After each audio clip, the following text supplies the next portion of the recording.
Okay, so we're going to start the beginners Pilates section with a warm-up, and to begin we're just going to go through a quick posture check so you can check your alignment at the beginning of the class.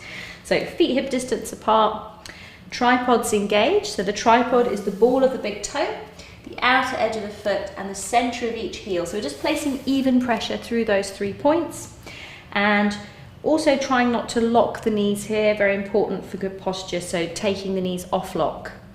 Also lengthening the sides of the body, nice and tall away from the hips, along the lateral aspect towards the rib cage, shoulder blades down away from the ears and points of the elbows back. And then to finish, lengthening through the crown of the head, nice and upright. So the first exercise we're going to do for the warm-up is the roll down. We're going to do 3 at the beginning of the class, and we're going to compare those with 1 at the end, just so you can assess how much more flexible and open you feel at the end of the class. So I'm just going to start side on.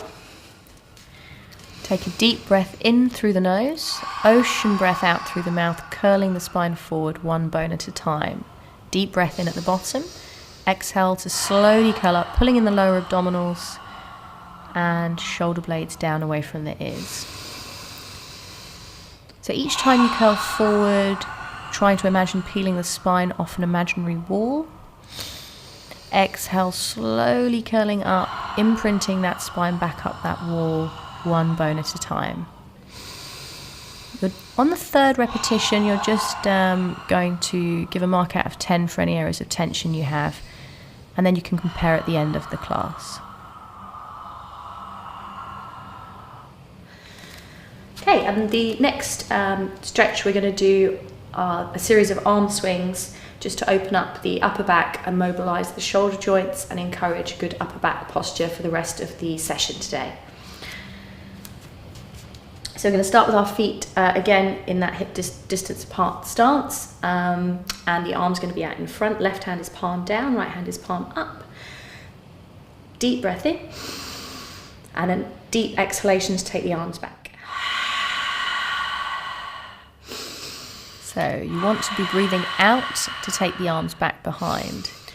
So it's a very short breath in through the nose and a deep sigh through the mouth, closing the rib cage as the arms go back. So you're trying to encourage the core to work on the exhalation. And the second variation is just to open the front of the shoulder, and again just encourage good upper back posture. For this exercise, you need to make sure that the shoulders don't hike up towards the ears and that the palms stay upright. So if the palm starts to come forward as your arms go back, it means you've taken the hands too far. Again, keep closing the rib cage to take the arms back.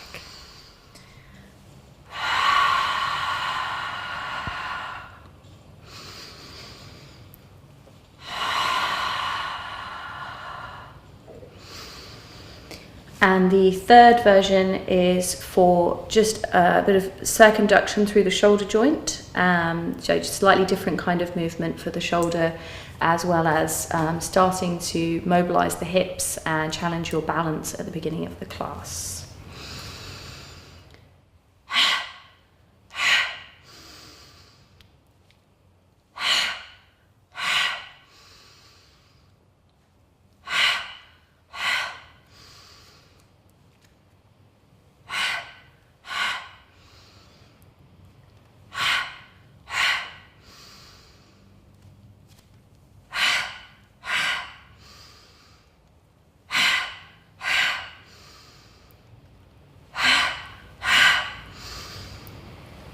And then we're going to move on to the wall for a final stretch before we come down to the floor to start the beginners main section. So the final stretch we're going to do for the warm-up is going to be at the wall, or you can take it to a door frame for a slightly stronger stretch. And it's for your QL, which is the lower lumbar back muscle that runs up the side towards the rib cage. So you might feel it stretching quite high up towards the ribs here as well. So we're just going to start, I'll start you off in the position and then I'll show you the stretch. So you're going to start with your feet approximately hip distance apart, approximately hip distance away from the wall. This will differ depending on how tight your back is. If it is tighter, you might have to stand slightly closer to the wall. The hands are going to be positioned with the outside hand over at forehead level and the inside hand at hip level. If you're on a wall, your hand is going to be flat, but I'm just using the window frame here just to wrap my fingers around, which is a slightly stronger stretch. It might be too strong for any shoulder issues.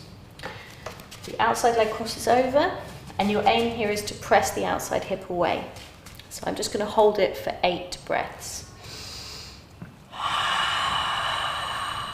Lengthen the crown of the head towards the wall, and you're looking for 2 points of elongation.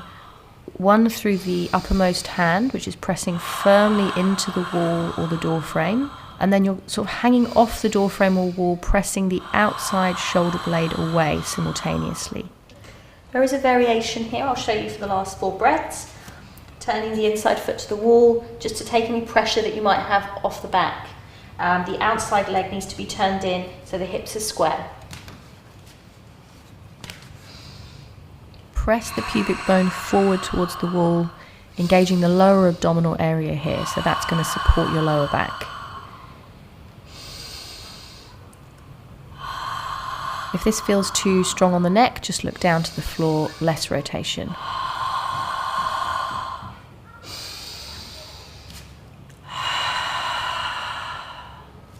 And we're just going to move down to the mat for one final movement as part of the beginner's warm-up section. Okay, so we're going to do the partial rollback just to mobilize the lower portion of the spine and just bring your awareness into your deep lower abdominal area before we begin the main section. And I prefer to use a pad just between the knees. You could use a small cushion or a thick towel rolled up. There's 2 positions. The first one I'll demonstrate with the arms just in line with your shoulders, and they stay in line with your shoulders at all times until you come forward out of the position. Exhale to sink and curl back, looking into the groin, staying where the back stays round. Deep breath in. Exhale to contract the spine forward and slowly roll up. Lengthening through the crown of the head, so we're going to tuck under so that posterior tilt of the pelvis, pubic bone forward. Hold it there, open the hand 6 inches, curling forward, 1 bone at a time. As you curl back, we're trying to focus on keeping the lower lumbar area in flexion. The hands come forward and down on the last repetition. So we're just doing 3. Exhale, slowly drawing the hands forward and up. And the second variation is more for challenging your upper back posture and working higher up into the abdominals in your rectus abdominis and your external obliques in the front section. The arms are folded one over the other like a genie or a Cossack. Exhale to sink, tuck, roll back, look into the groin where the lower back is round. Draw the arms back as far as you comfortably can. So what we're looking for here is to maintain the lumbar flexion when the arms go above the head. So squeeze the core from the sides at this point, and then slowly flexing the spine to curl forward again. When we flex, we're using the lower abdominal muscles and the pelvic floor. And then when we extend and draw the arms up, we're pulling in the muscles at the side of the abdomen. And we're holding this one for 3 counts. Last one, shoulders down, nice and relaxed, and then slowly curling up. And that's the beginner's warm-up finished. Okay, so this is the main Pilates section for more of a beginner level, just to guide you through various different types of movement in various alignments. So the first alignment I'm going to show you will be lying on our back, and for this you need a thick head cushion or rolled up towel for supporting your head, which will just give you a nice alignment through your upper back.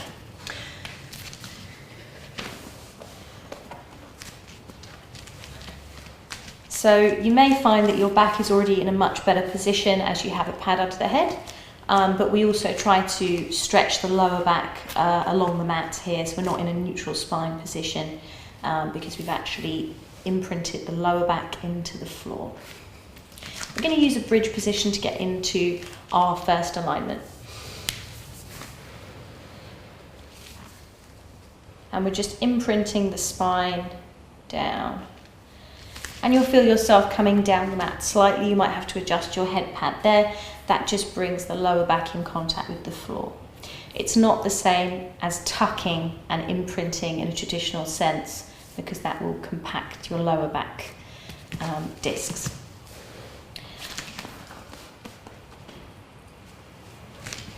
Lengthening through the crown of the head, lengthening through the fingers, and feet about hip distance apart, and that's your start position. Okay, so the first exercise we're going to do in supine is a variation of scissors, and we're just using this one really to just start working the core muscles a little bit deeper without bringing the head forward off the floor at this stage. Slowly float one leg up at a time so you don't strain the back. Exhale to lower one leg down to the floor slowly with control. We're continuously working the lower abdominals to keep the back supported, and we're also closing the ribs by squeezing the core from the sides as the leg lowers down. And I'll just show you an instance of where that could go wrong before we carry on. So we don't want that to happen, so it's really important that you make sure you don't lower the leg too low. And if at any point you feel any pressure in your back, just place your thumbs just behind the hip bone. You'll feel the bony prominence at the back of the hip, and just place your thumb there just to secure the lower back, and of course engaging the core continuously. So we're not going to concern ourselves too much with whether you have a neutral position in the spine. It's more about keeping the pelvis in neutral, so the pubic bone and pelvic bones are lying parallel.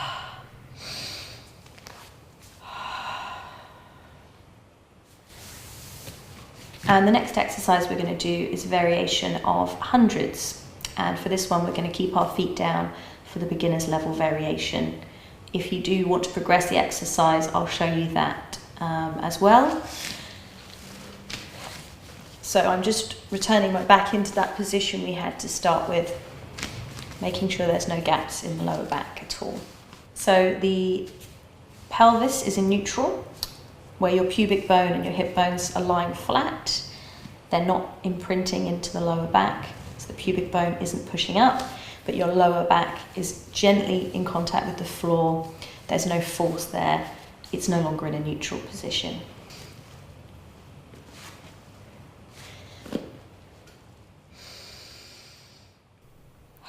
Exhale to lift the sternum to the ceiling. Press the head back into the hands with 5% pressure to ensure that you're not pulling on the head or neck. Extend one leg up at a time. If here you start to feel pressure, just place that leg back down and keep the feet on the floor. The importance here is to keep the lower back just lightly pressing down to the floor and scooping the abdominals. If you see the abdominals doming, which is where they start to come up, or you feel your back working here, it means that you need to raise the legs up in the air, higher, more vertical above the hip. If you still feel pressure in the back, you need to take one leg down to the floor at a time and continue with the feet on the floor.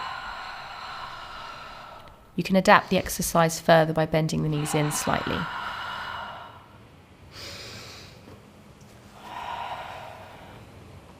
And just release off with a knees to chest stretch there. The next exercise is the single leg circle, and we're going to start with just a semicircle variation, just a smaller range of movement, and then we'll take it up to the full version.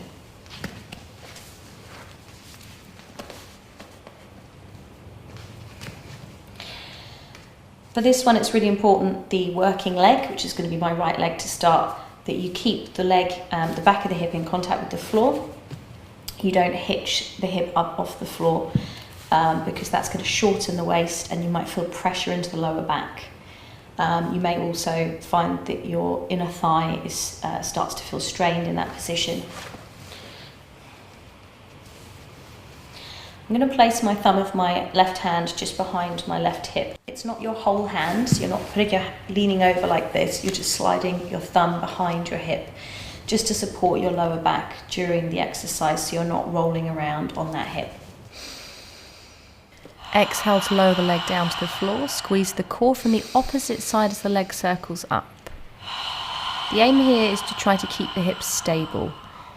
In the original form of this exercise, there was movement in the hip, but we're trying to focus on stability for this one and also mobilizing through the hip joint.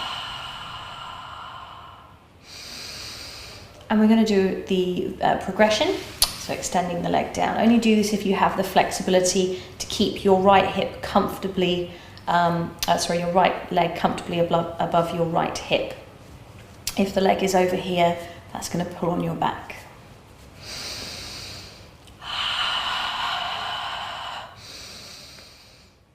So we need to focus on squeezing the core from the opposite side to the leg that's working. So you're pulling in your core from the left-hand side here as your right leg moves. There will be a little bit of movement in the hip, but as we're controlling the movement. And make sure you repeat on the opposite side.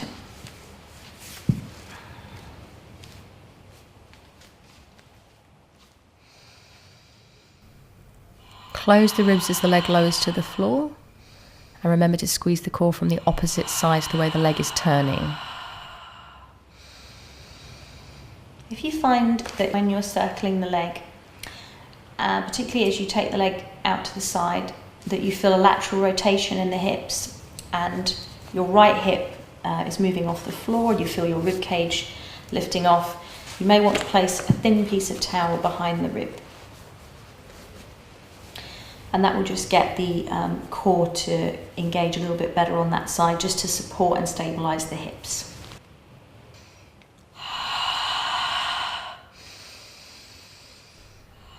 So really you're just aiming to minimise the movement in the pelvis here.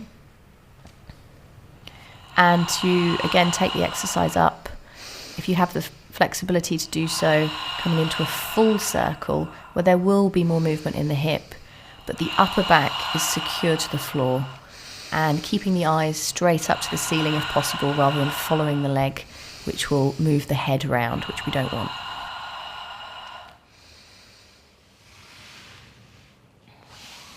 Full body stretch just to release off afterwards.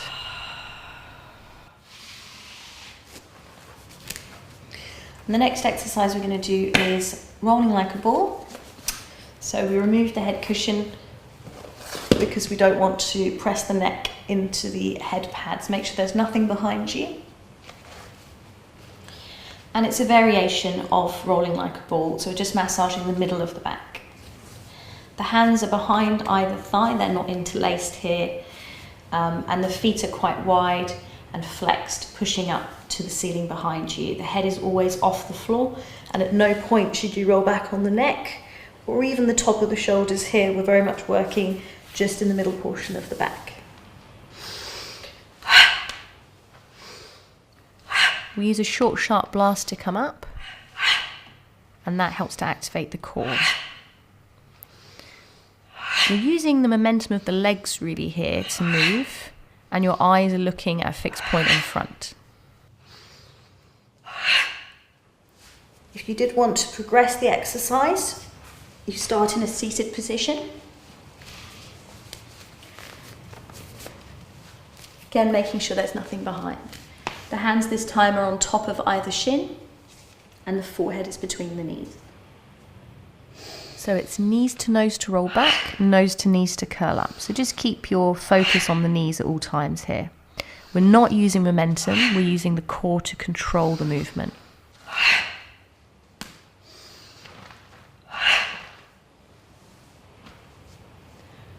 So before I continue to the next exercise, just to point out, it's really important to have a thick Pilates mat, a centimetre or so in thickness, to perform the rolling like a ball exercise, because otherwise it's not going to feel very comfortable on the spine. And it is a great feeling rolling, but if it doesn't feel good, then please do the version from the floor. The next exercise is lying back on the floor for bridge. Okay, so the next exercise is bridge. We're not using a head cushion for this one either, because we're going to lift our hips higher than our head level, and the general rule is not to have a pad under the head.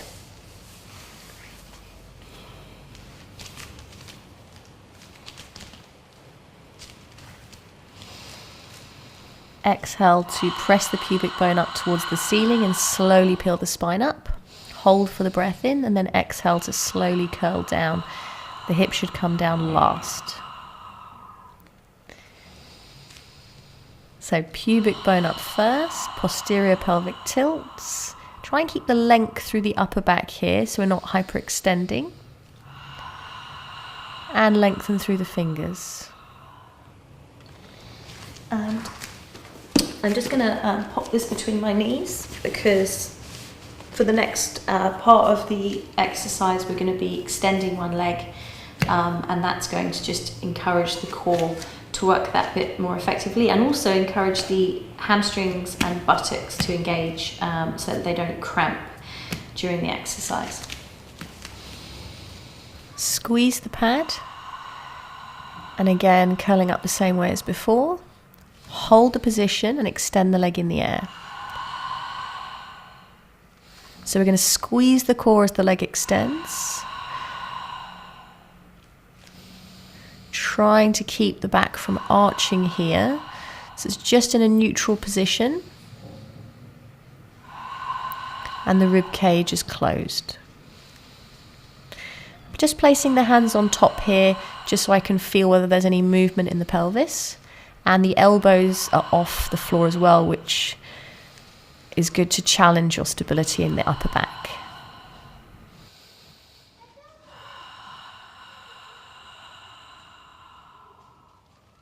So now we're going to go into side lying leg lifts, which is a variation of the side leg series. And I'm going to start with my head at this end, facing towards you, and then on the other side you can just view from the opposite side at opposite angles. You can look at the alignment of my back against your own as you're practicing. So it's really important to use the mat to help align yourself, because you haven't necessarily got someone there to correct your position. So I always use my bottom shoulder against the back edge of the mat, and my hips, which are stacked one on top of the other.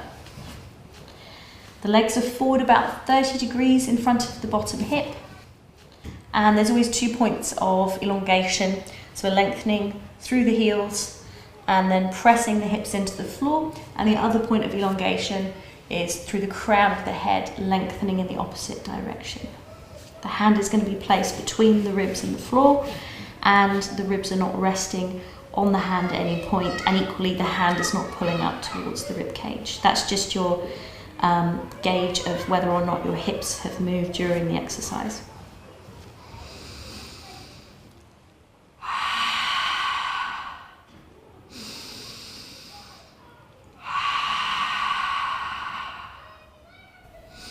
So you're squeezing the inner thighs and pressing through the top hip down towards the heels on the uppermost side. The bottom shoulder may feel like it wants to press into the floor, but you're just going to keep peeling the shoulder blade down away from the ear.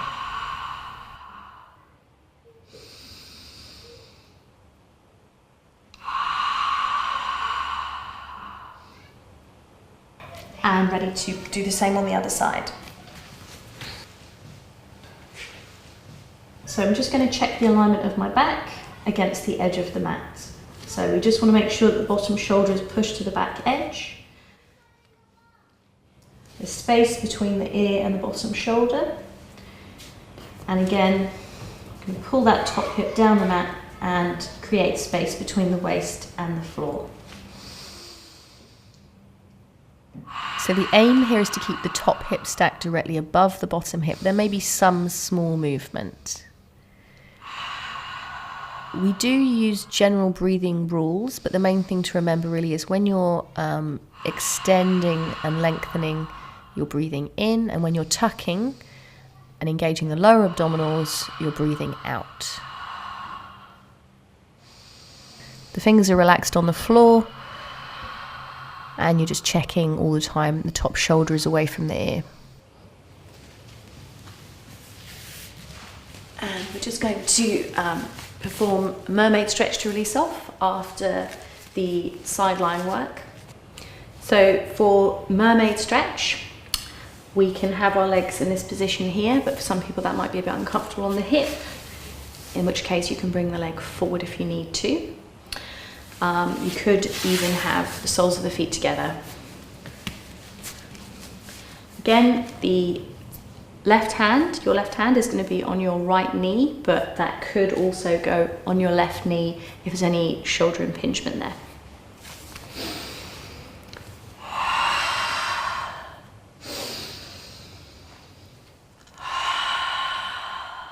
To increase the stretch, I look up towards the ceiling and turn my armpit towards the ceiling to increase the stretch, but that's up to you again, depending on your range of movement. Squeeze the core as you come up.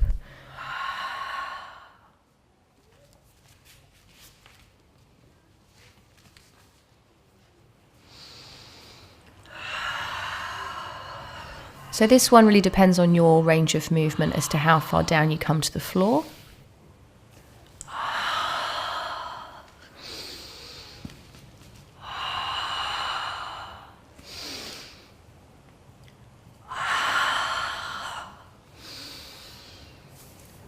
And the next exercise, we're going to be lying on our front for Swan. So for this one, just watch me first, perform the movement, and then do it yourself afterwards. So there's various hand positions that could be used for Swan. It's not the Swan dive, we're not using our legs for this version in the beginner section, but we are going to be lifting the upper back and going into back extension. And the hand positions are as follows. So the first one is kind of the position most people will adopt. If you do have any straining in the shoulder or the lower back, you might need to bring your hands forward so that you get a smaller range of movement. And the harder position is to have the hands around just kind of under the shoulders with the elbows tucked in towards the waist. I'm just going to show you the middle position just for the purposes of practicing today. Draw the shoulder blades down away from the ears. And you're not pushing your hands into the floor to affect a movement. You're actually pulling the shoulders down and breathing in here because you're coming into extension. So it's not always a breath out on the exertion. Because we are going into extension, we're using the core muscles and the side of the abdominal area, the obliques mainly, to extend the spine up, and we're also working the back muscles as well. Try to come up and down like a plank. So we're not rolling through the stomach here.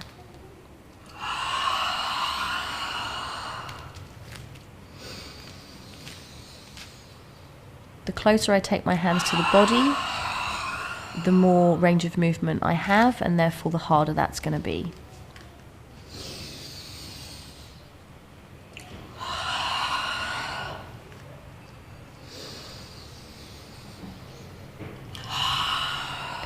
And just reduce the range of movement if you need to. And always finish back extension going into a child's pose stretch just to release off the spine.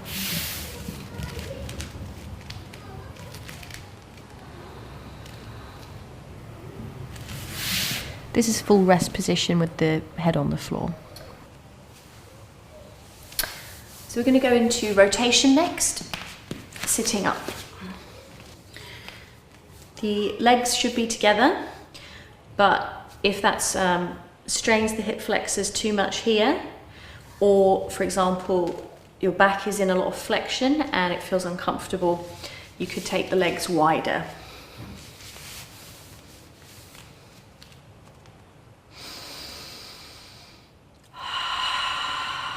I'm slightly sinking before I rotate.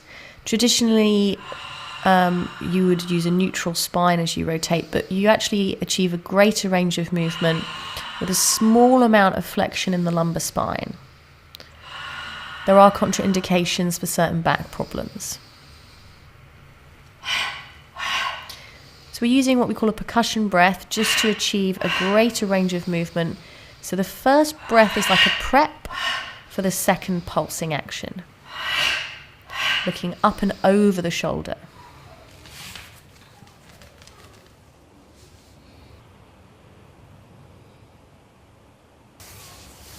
And we're going to finish the beginner's main section with a plank, and it's a forearm plank. So we start in a Sphinx position, palms facing down, with the fingertips just at the edge of the mat so you know that you're not pushing your fingers into the floor.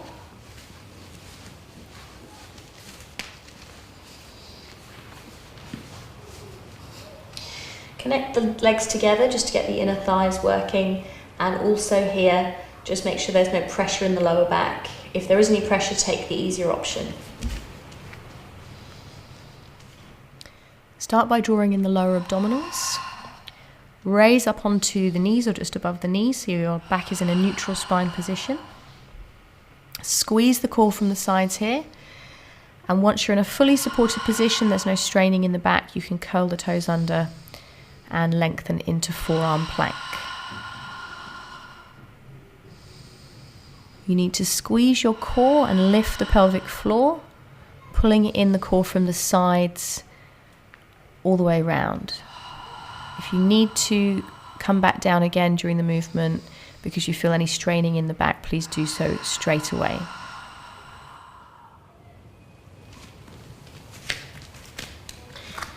We're going to go into a child's pose again, and then we're also going to do another stretch which is similar to a cat stretch in yoga.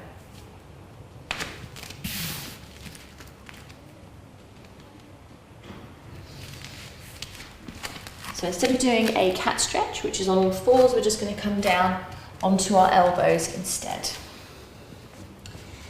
Feet are out wider than the knees, and that's going to stop you pushing the hips back during the stretch, and we're just going to focus on the lower back rather than the shoulders for this one. So try to keep the shoulders down away from the ears throughout. You will feel a small amount of movement in the upper back, but the reason we've come down onto the elbows is so that we can focus on the lumbar spine.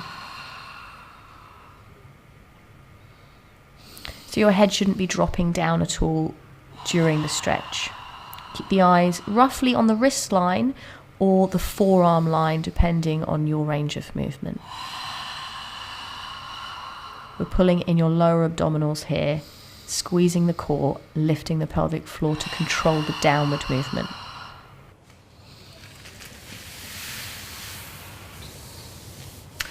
And we're just going to do a couple of stretches with the ball. So I'm just going to use a tennis ball, very inexpensive, very versatile piece of equipment that can be used to release tight fascia, which is the connective tissue behind the muscle. And that under tension can cause a lot of discomfort and make it difficult for you to get a good stretch when you're doing just regular stretching from day to day. So I'm just going to show you a couple of stretches with the ball to begin with. The first one we're going to do is just for your pectoral muscles in the chest area here. And we're just going to take the tennis ball and put firm pressure, one hand on top of the other, and just start by using long strokes back and forth. And it might feel difficult to take a deep breath in, but you're going to try to just do deep breaths in and out.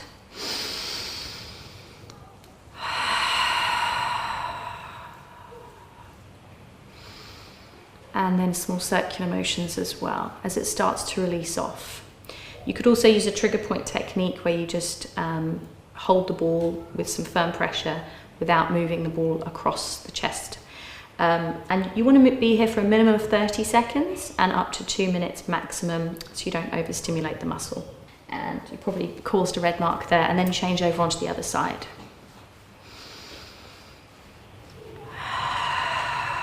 You don't have to be sitting like this if it's uncomfortable. You could be sat on a chair or standing.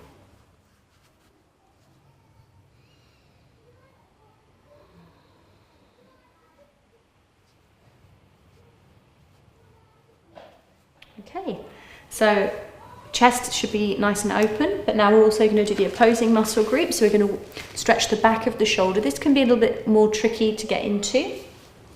So best to have a head pad to support the head as you're stretching. So we're going to come down onto the floor for this one. So we're just going to place the ball behind the shoulder and the head on the pad. So you're just using gravity to just reduce any tension in the back of the shoulder.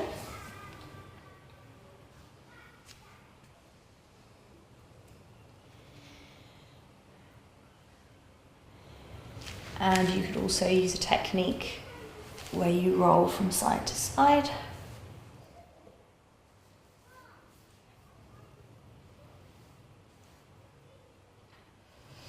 So another 10 seconds or so.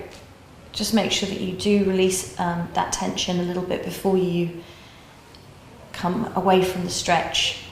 So about there. And again, so notice the red marks there, and then on the other side as well.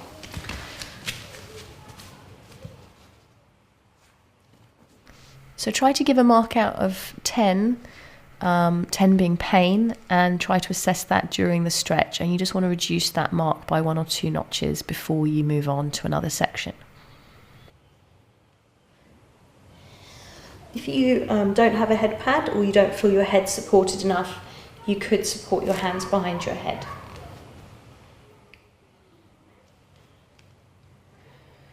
This kind of feels slightly awkward for some people. If it doesn't feel good at any point, then stop immediately.